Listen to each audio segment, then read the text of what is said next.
So you're thinking about running, but not sure how to take the first step. My name's Brian Patterson, and I'm here to help. And welcome to Brian's Run Pod.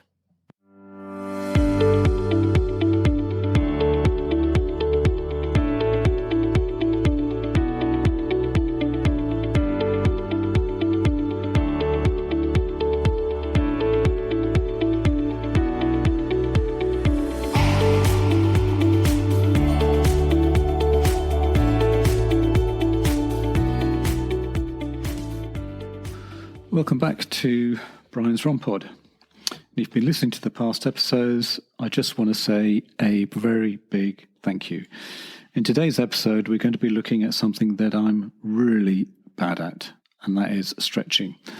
Also, we're going to be looking at another one of the icons of the sport. So, what we're going to do is we're going to look at the benefits. When should we stretch? What are the best stretches for runners? I'm specifically going to be looking at tight hips because I know it is a stretch, or it is a common injury for most runners. And so we will look at, let's say, 10 good stretches for tight hips, and I know it's something that I do suffer from in particular. So, should runners stretch? Well, as runners, we've long been told that stretching can help cut out chances of injury, ease the pain of tight muscles, and give us performance boost by increasing our range of motion. According to a recent research from the University of California, Santa Barbara, suggests that stretching may not be that beneficial to runners after all. Chris Lortie, a biologist at the National Center of Ecological Analysis and Synthesis in Santa Barbara, told the BBC that while stretching may improve your flexibility, from a performance point of view, there is really no benefit. It is not going to make you run faster or better. Also, he says, for easing the pain of delayed onset of muscle soreness, DOMS, some studies have found that stretching has been negligible effect. So let's ask an expert. So heading out for a run when your muscles are stiff and tight is pretty uncomfortable.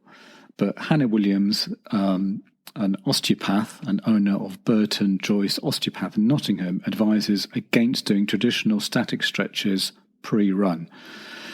So static stretch, when you hold one stretch for a period of time, can reduce muscle power, strength and explosive performance when done before a workout. So that is like doing a traditional quad stretch and then a normal hamstring stretch. Instead, she advises joint mobilization exercises such as high knees, leg swings, butt kicks to prepare the joints and muscles while you're out to use for exercise. This will also increase your heart rate slowly to help ensure blood is pumping around the body and your muscles are warmed up and ready to go. One of my favourite YouTubers, Ben Parks, does a really good warm-up video which takes you through most of these exercises, and I'll provide a link in the show notes. So, should you stretch after a run? Yes, definitely, says Williams, who recommends stretching immediately after your run and also the following day if it's been a tough session. Stretching after a run keeps your muscles supple and prevents them from shortening. It also increases circulation, which helps reduce and filter out the lactic acid that builds up during exercise, causing muscle stiffness and soreness. Can stretching prevent injury? Well, a short answer is yes. A very tight and overused muscle becomes weak and vulnerable muscle, Williams says. Tight muscles can add additional strain to whatever they're attached to, which can cause joint pain and compression alignment and postural issues and inflammation. For example, Achilles tendonitis is an extremely common injury to runners, and it often develops because the calves are overworked and become chronically tight. This increases the pull and demand on the Achilles tendon, resulting in micro tears which become inflamed, and the tendon can eventually rupture if not treated. She also notes that tight muscles have poor circulation, which can lead to cramping and poor muscle repair. I know from personal experience that I do suffer from night cramps and have wondered if this is related to my poor stretching regime. By the way, a good tip for that is magnesium oil. So definitely ask your local pharmacy about that. Can stretching boost your running performance? Well, according to Williams, the jury is out on that one, surprisingly. Stretching on its own in a healthy, uninjured, well-trained runner probably wouldn't impact performance too much, she says. However, if somebody has an old injury or really tight hip flexors or stiff hips, or a thorough stretching program would work wonders for freeing up those joints and improving muscle function, in turn improving their running. We will look at some of those stretches for tight hips later on in this episode, which, by the way, I do suffer from, which is tight hip flexors. So is stretching worth it for runners?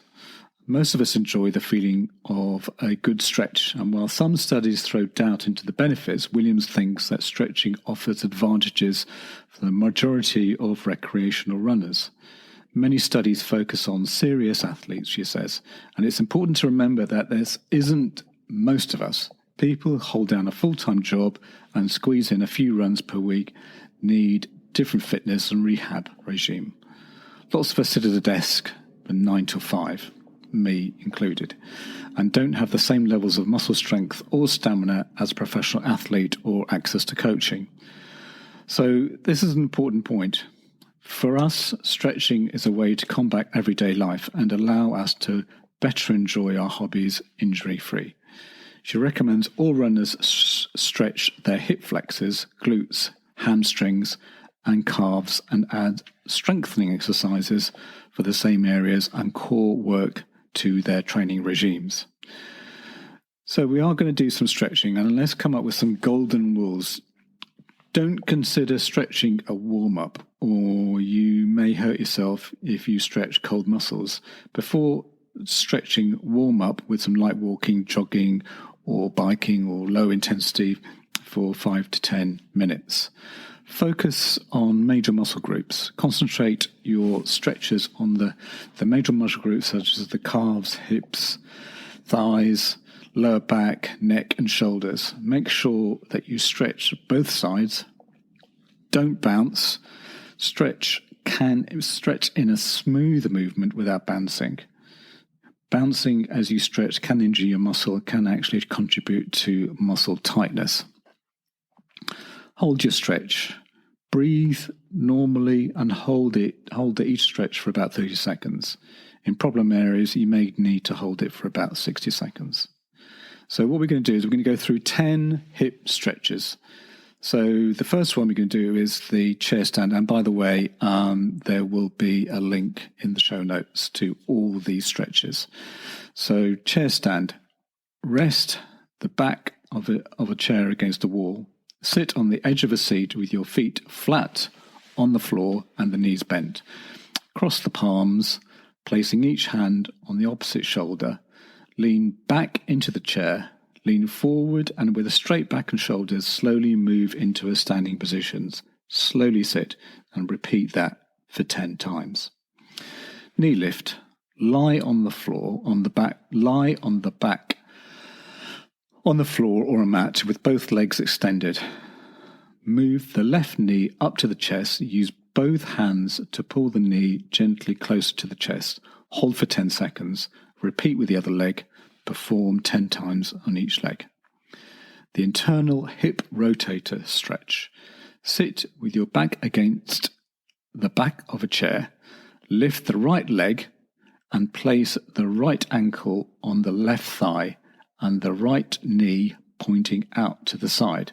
Gently press down on the right thigh with one hand until you feel resistance.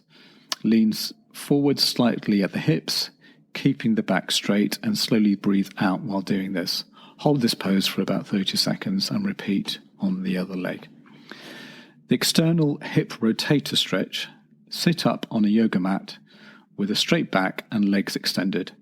Bend that left leg and cross it over to the right leg so that it's the left ankle is resting beside the right knee. Use the right arm to push the left knee towards the right shoulder until you feel resistance. Slowly breathe out. Never push until the point of pain. Hold this pose for about 30 seconds and repeat on the other leg. The double hip rotation. Lie flat on the back on the floor. Lie flat on the back on the floor or a mat and bend the knees. Extend the arms away from the body. Keeping the knees together, lower them to the floor on the left side and try to keep the thighs perpendicular to the body. Turn the head to the right side and make sure that both shoulders stay firmly against the floor or mat. Hold this position for up to 30 seconds. Slowly lift the knees and return the head to the starting position and repeat on the opposite side. Hip flexor or quadriceps stretch. Stand facing a wall with the feet hip width apart. Place the hands on the wall for balance. Take a step back with the right foot, keeping the knee bent.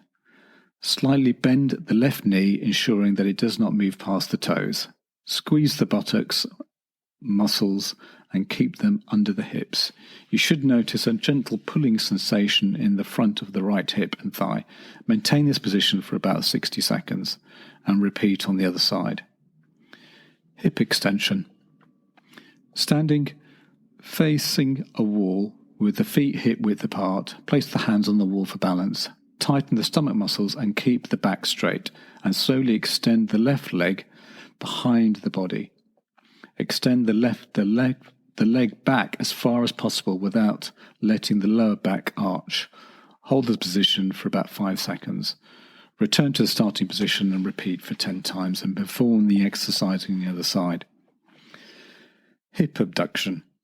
Stand facing a wall with feet together and place the hands on either the wall or the hips for balance, and raise the left leg out to the side as high as possible without rotating the hips, and then hold for 5 seconds.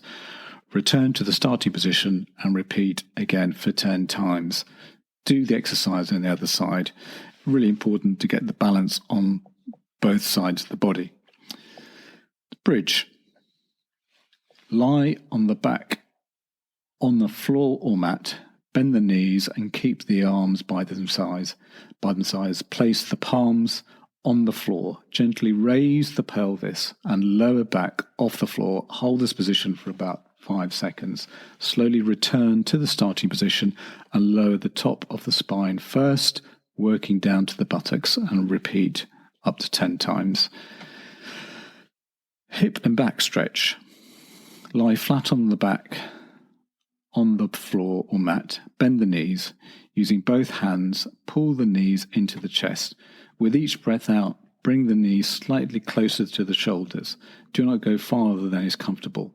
Once the knees are as close as possible to the shoulders, hold this position for 30 seconds. Repeat several times a day on both sides. Maybe this is something you could do in the office at lunchtime.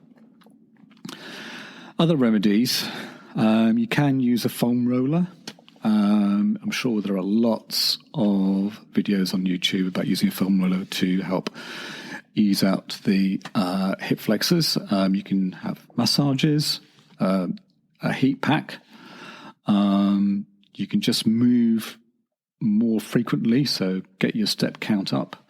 And they also recommend a quality mattress. So in summary, specific stretches and exercises are among the most effective ways to alleviate tightness and pain in the hips. Regular exercise can increase mobility and reduce the risk of hip injuries. Other home treatments such as heating pads and foam rollers may also be effective in easing hip tightness. However, anyone with severe or persistent hip pain should see a doctor to diagnose the underlying cause and get appropriate treatment. It is important to avoid continuing any activity that contributes to hip pain. If necessary, seek guidance and help from a physical therapist or personal trainer. As we've become more sedentary, we are going to suffer from these types of ailments, so it is important to move about more frequently. Little things like take the stairs, not the lift, walk to the further bus stop than you would normally take. All this will help. Now it's that time of the week where we'll be looking at an icon of the sport.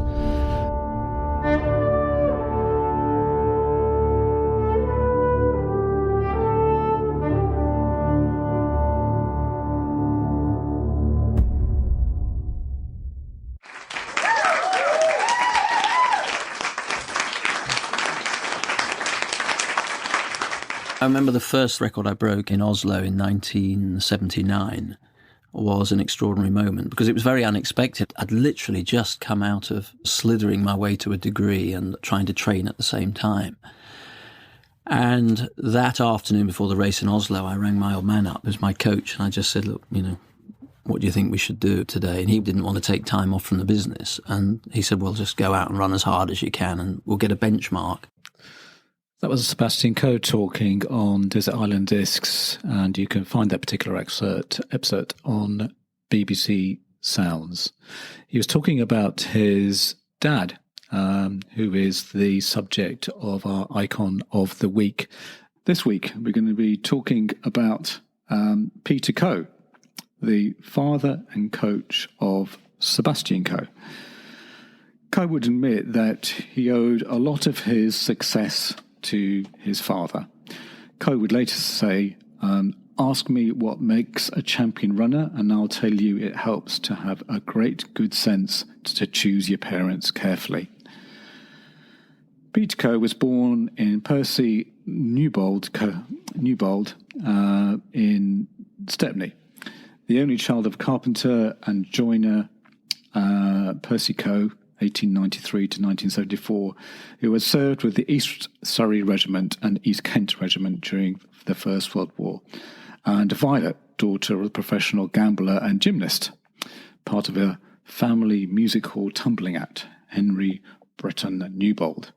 Coe had a younger brother, Peter, who died in infancy in 1928, and he took on his brother's first name as a dedication to him. He was brought up in just 2 rooms in Cambridge Heath Road. Although he won a scholarship to Westminster School, going there from a West London comprehensive school was a culture shock for Coe, and he shortly after left, having been offered a similar scholarship to Emmanuel School in Battersea. Coe worked in the Merchant Navy at the age of 19 during the Second World War and was on a boat named the A.D. Huff when he was torpedoed by the German battlecruiser Gneisenau. Again, I don't know how I pronounce that name, leaving him as one of only 5 survivors. He was picked up by a German boat and was made to work in the kitchens because he spoke fluent German. He was to be transferred to a prisoner of war camp, but escaped by jumping off a train along with a Canadian prisoner. He then walked all the way from Germany to Spain, where he was imprisoned for 6 months.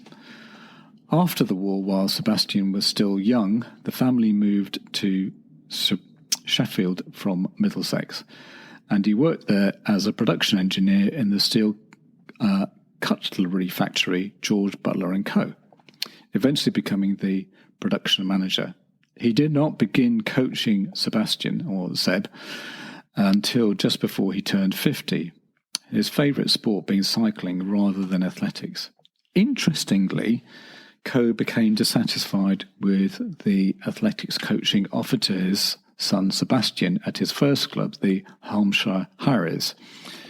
This training was based on the principles propounded by the New Zealand coach Arthur Lydiard, who we have talked about in one of our previous episodes, and involved a substantial amount of long-distance running.